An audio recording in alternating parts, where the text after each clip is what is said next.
अस्सलाम वालेकुम dear student, today deliver the lecture short trick of integration. अगर हमारे पास इंटीग्रेशन का फंक्शन इस टाइप को यानी कि integral 1/a sin x plus b cos x, इस प्लस माइनस का यानी कि ये वाली वैल्यू तो प्लस में हो या नेगेटिव में हो तो इंटीग्रेट कैसे करना है। 1 जो है हमारे पास साइन के साथ कांस्टेंट दिया गया उसका स्क्वायर लेना है और जो b के साथ गया उसका स्क्वायर लॉग लेना है 10 लिखना है और into x plus theta by 2।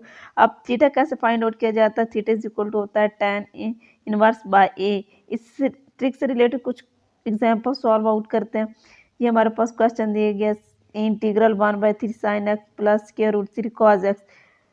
इस हिसाब से पहले 1/स्क्वायर रूट लगाना। यहाँ हमारे पास जो a दिया a का स्क्वायर 3 का स्क्वायर बन जाएगा प्लस b का स्क्वायर यानी कि स्क्वायर रूट 3 के ऊपर स्क्वायर आ जाएगा लॉग 10 आ जाएगा और x प्लस थीटा की जगह हमारे पास जो थीटा होता है वो होता है b/a होता है। ये हमारे पास फाइनल बनेगा a π/6, तो यहाँ पुट करेंगे π/6/2 प्लस तो फाइनल बनेगा 1/√12 log 10 into x/2 plus π/12 plus c।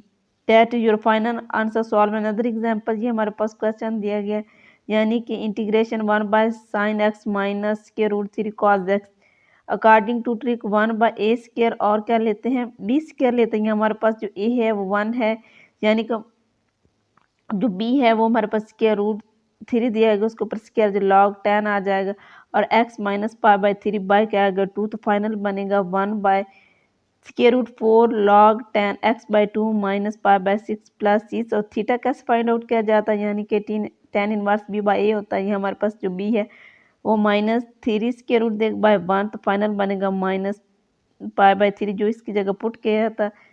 That your final answer. ये ट्रिक्स बहुत ही इजी है। इस ट्रिक से रिलेटेड अगर आपको डिफरेंट कॉम्पिटिटिव एग्जाम में इस टाइप के क्वेश्चन आ जाए तो इजीली सॉल्व आउट कर सकते हैं।